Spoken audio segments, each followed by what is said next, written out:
You gotta love it when a plan comes together. In One Piece chapter 1030, I feel like Oda's plan is coming together. Oda's plan to trigger us to all hell and troll us because, oh my goodness, Oda, what the heck is going on? What are you trying to do, bruh? We're gonna talk more about it later, right? But Oda and these characters, oh my goodness. But guys, what's going on? How y'all feeling today? One Piece is out. It's a beautiful day. We can sit back and enjoy the chapter. So I would like for you guys to just take your time, pull up the chapter. Let's go through it. Let's talk about it. Let's dissect it best we can, because another very polarizing chapter where I got people that really like the chapter and I got people that are like, this might be one of the worst chapters that they've read. Bro, what are you talking about, man? I'm not joking. I have legitimately seen that on the social medias. We're gonna get into that. But first, we gotta talk about this cover art request. I'm still waiting for the new cover story, guys. Are you guys ready for a new cover story? I'm not sure where it would go, what characters we would follow. Maybe the Grand Fleet would be nice, but I think the Grand Fleet right now may be too connected or possibly connected to what may be happening, what may be going on, because like we know, the Marines or the world government, they're upon Wano. They're trying to come into Wano right now. So for the Straw Hats, if they need help, more than likely the Grand Fleet, they would make their move. So maybe not a Grand Fleet, but I think a cover story would be great right now, but maybe at the end of the act, if that's still a thing, more than likely it is, then we'll get a new cover story. But anyway, is Brook basically stepping aside a group of army ants? And I think for Brook tipping his cap to them, it means a bit more because we know Brook was in an army himself. So for him, I guess seeing soldiers, even though they're ants just marching by, you gotta respect it. And also for Brook, I'm thinking you got some ants that's marching like men that got straw hats on, they look like, right? They marching towards war or some shit, and he just tipping his cap to them. But I don't know what the hell I'm talking about, because this is legitimately a walking skeleton that can tip his cap. I don't know what's more crazier, but this is One Piece, right? But it's time to get to the chapter, okay? I don't know how many people expected this. For Apoo and X Drake, for them to be allying right now. For the most part, Apoo is slithery, okay? He's a character in One Piece that he seems to get everything he needs to at the right time because he's resourceful. He's a pirate, and we give Kid credit for that. I think we got to give Apoo the same credit, because Apoo, of course, he allied with Kid, but he didn't like Kid. They didn't get along. Allied with Kid. Then he betrayed them, allied with Kaido. Then he got betrayed by Queen. Now he's trying to ally with Drake to get back at Kaido. I mean, it makes sense. And for Apoo, and he never liked Kid. So if he betrayed Kid, he doesn't feel like he owes Kid anything. And I'm like, all right, I get that. So he's a pirate's pirate. And I think the alliances and why people like him is because he talks a good game. I mean, he's a musician, he's a DJ. He be going crazy on the ones and twos, but also he's right. He be talking. And I mentioned before, he got some very long sleeves. So he probably got some things up there. You feel me? And now I'm really interested in regards to, okay, what does he have planned with X Drake? The numbers seem to be his bargaining chip, because I'm like, bro, how did he get X Drake from where he was to this nice little Awado room to talk to him about, hey, we can ally, and basically it's no skin off your back? Because no matter how this war ends, it's going to be easy pickings, because they're going to be tired. Because the crazy thing is, X Drake, he could have got jumped by the numbers, and it looks like 1, 2, and 3. Now, something I gotta point out is that people have been saying they look very similar to the samurai that was in the cave with Yamato, and I'm like, I'm looking at it and I see it a little bit. I'm not gonna lie, I see it a little bit, and this could be a hint towards how the numbers are created, right? Where you're using characters that are probably about to die, and you're mutating them, and you're changing them. Now, something as well we gotta take into consideration is that we saw some giants in Punk Hazard, right? And Punk Hazard, I'm not gonna lie, Wano's starting to feel like Punk Hazard a little bit. We got Kinemon's legs, we got Law going crazy, we got Sanji's bones breaking. Now we got something just like Smiley moving around. It's starting to feel a lot like Punk Hazard, but I digress. These numbers, right? They could be a proponent of the breakthrough that Vegapunk made. And this is exactly what Big Mom is probably wanted. So these people, if these are actually the samurai from the cave, it's a breakthrough that Caesar was trying to get to. And for Big Mom, I'm just so shocked that she's not aware of Vegapunk, or maybe she is, because she has a crazy intel network. She just feels like, you know what? I don't know how to get to him, or it's not worth getting to him. I have Caesar. He's not as good as Vegapunk, but he's pretty good. He has some big ass babies that he was working on. They were getting bigger. Maybe he can help me achieve my dream of making everyone the same size and getting some giants in Whole Cake Island. We don't know. We still gotta wait and see, but this could be a hint. Not something we gotta take, you know, too seriously and say, yo, it's definitely done, but this is something we can keep in our minds, stick a pin, and if it comes back around where it actually is them, now we're like, okay, we have the foundation and basis of where we started with this entire speculation. Now let's take it a bit further, because we felt like that anyway. You know what I'm saying? But I'm really interested to see how this Apoo and X Drake, how this alliance plays out, because X Drake, I think Oda is setting him up to be one of the end game Marines that we care about, and could possibly switch sides in the final war based on what they're fighting for, the morality of the war. Because X Drake, as whelmed as he is as a character, morally, he seems to be a very good guy, right? He seems to be a decent person, and he's fought alongside Luffy, and Luffy, you know what his special power is. He can turn enemies into allies, and so all this is going to have an impact in the final war. Not sure exactly how, but it will. I promise you it will. The second scene in this chapter was basically a reunion, all right? We saw a lot of characters that we've seen in the past: Speed, Gazelle Man, of course now Usopp, Komochio. Komochio seems to be, you know, a little beat up, and we got my boy Hamlet trying to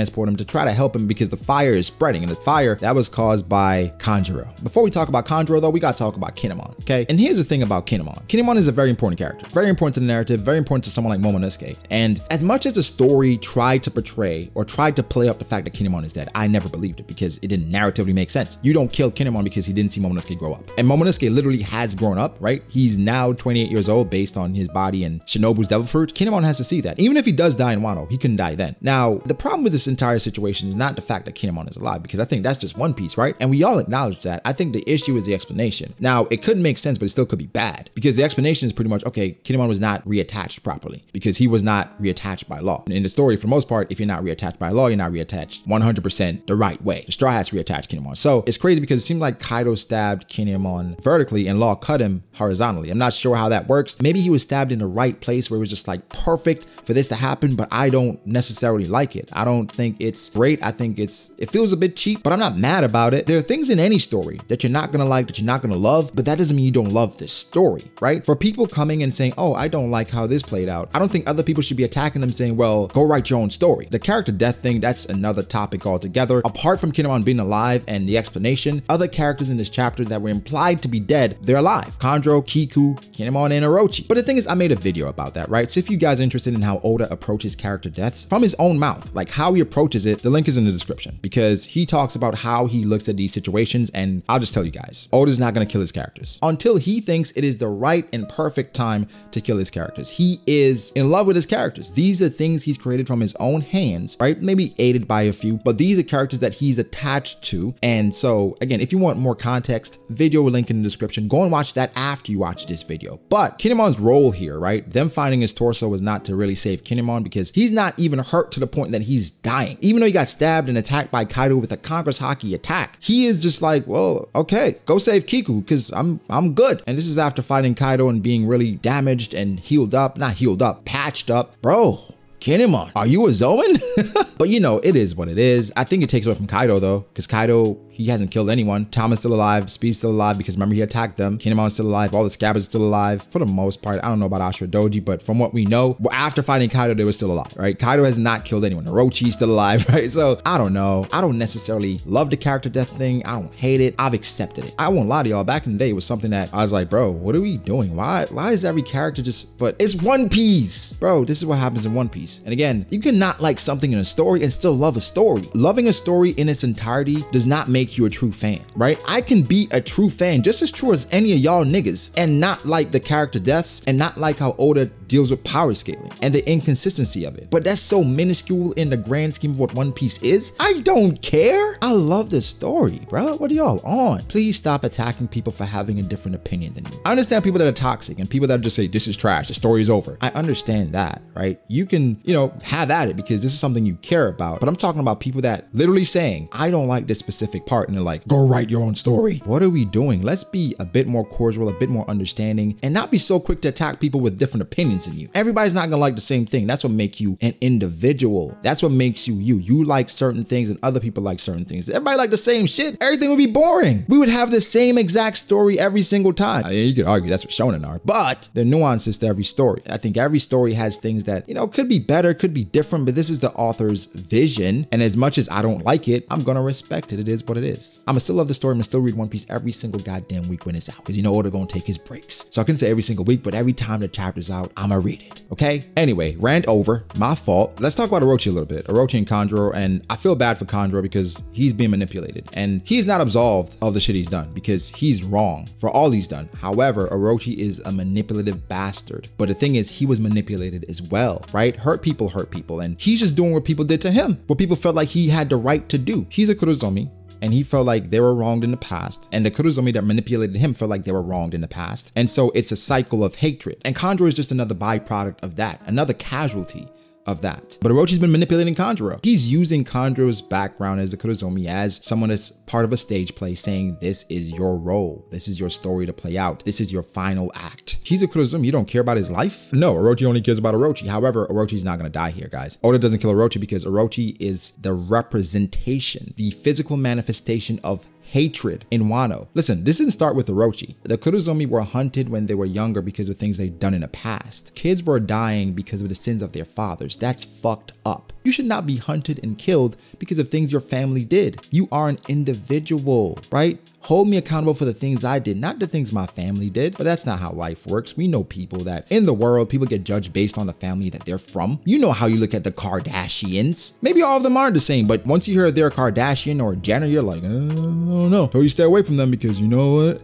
Right? And that's weird, but that's how people are and that's how people move. And as crazy and exaggerated as it is in One Piece, it happens in the real world, for sure. But essentially, Orochi had Kanjuro create this entire fiery bastard that's going around, going through walls, burning everything up. We already had Onigashima to worry about. Now we have the fire to worry about. And there's something else going on that was a major part I didn't talk about in the review, but it's major. It is big news. And that's the fact that Oda, I think this is on purpose, shows Brook and Robin right next to that shows CP0 on the move. Now, this is something I predicted. I told y'all that CP0 was about to move and get Robin because beforehand, even before that entire chapter, I saw them watching Robin and they're watching Robin for a reason. I'm like, now's the time for them to probably apprehend her. Yeah, she's up and she's fighting, but Robin is spent. She is tired. And can Brook hold off this CP0 agent? Importance does not necessarily equal relative strength, right? I don't think so, because you have important characters that are weak. But for this character, this CP0 agent, this short dude, we've seen so much of him that he's been indirectly hyped by the story based on the longevity of his character. So this is not necessarily power scaling. This is using story consistency. I don't think Brook can take him down. So I think Nico Robin is in trouble. And that is a major part of the chapter. Again, a lot going on, very hectic. Things are burning.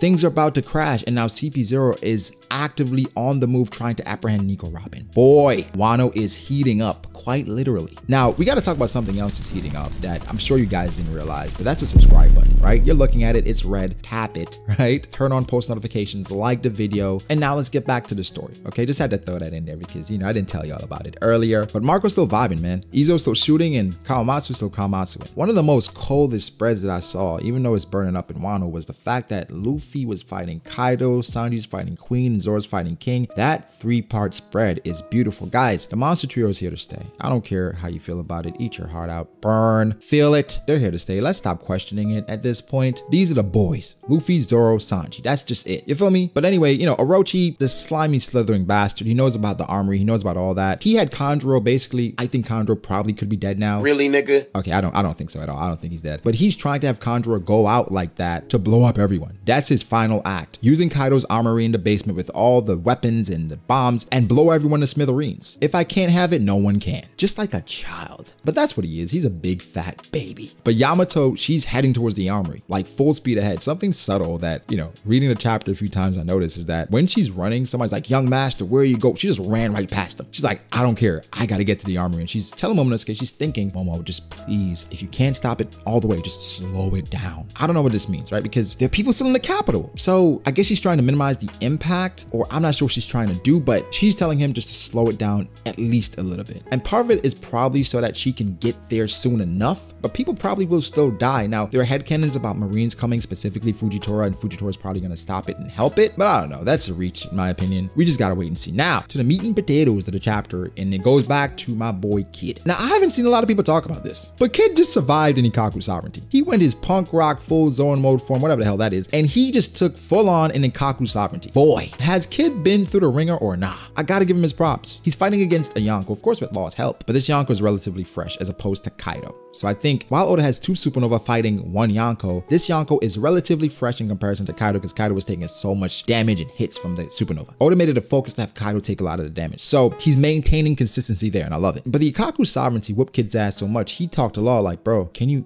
awaken your ability, dog? And Law's like, well, I'm not used to it and it burns a lot of stamina. And for Kid it's the same thing, and that made me think of Gear 4th. We'll talk about that tomorrow, but it's something that, you know, we can keep in mind. Now for Law. My channel name is BDA Law. My name is Property Ace, but my channel name is BDA Law. And part of it is because I love Law so much. And Law continues to show me why I'm such a fan of the character. Let me try to explain it because I think we're going to get more explanation of what this move is, this awakening. But for the most part, Anastasia is bypassing the character's barrier or defenses so that he can insert a Kurumo, which basically is a shockwave, a ball of, I'm not sure if it's radiation or radioactive, but he inserts it within you via Anastasia and his ability. Now, we remember previously in Wano, Law could not move or shambles Big Mom and Kaido. So now I'm saying saying, is that specifically to Shambles, or has things changed to the point that Big Mom's and Kaido's haki, it's drained a little bit, they're a bit weaker now? Because this attack is more potent than Shambles. However, Shambles didn't work, but this attack did. But this is an awakening, so that could be the reason why he's bypassing, again, Big Mom's natural defenses, because Big Mom, she hasn't bled like this ever from what we've seen. And the only time she actually bled was when Mother Carmel's photo fell. So now I'm just like, Law, this is one of the more impressive attacks I've seen in the series based on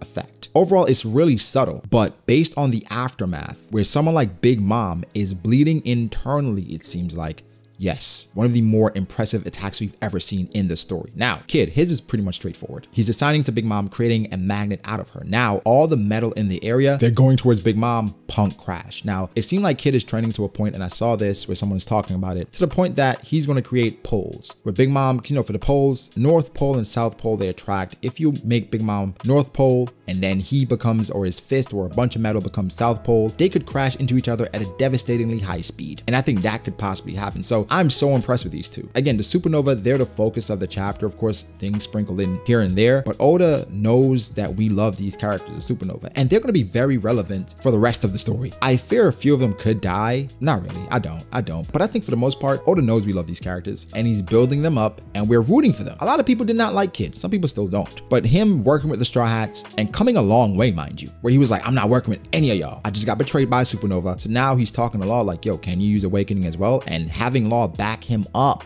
Growth. And for Kid, you know, that's good. That's pretty good. So guys, give me your thoughts. How do you feel about the chapter? It was very polarizing though. People felt like, this chapter was cool. There are things I didn't like. But again, you don't gotta like everything about a story you read. That doesn't mean you dislike the story. That means you dislike that specific part. And that's okay, okay? But let me know your thoughts. What's your favorite part of this chapter? What's your least favorite part? Leave that below. Make sure to like the video if you did. Subscribe to the channel for more content like this. Follow me on Twitter at BrogODAce. Follow me on Instagram, brogody.ace. Thank you to my patrons. I appreciate you guys all so much. Again, guys, like and subscribe, and I'll catch you in the next one. Peace.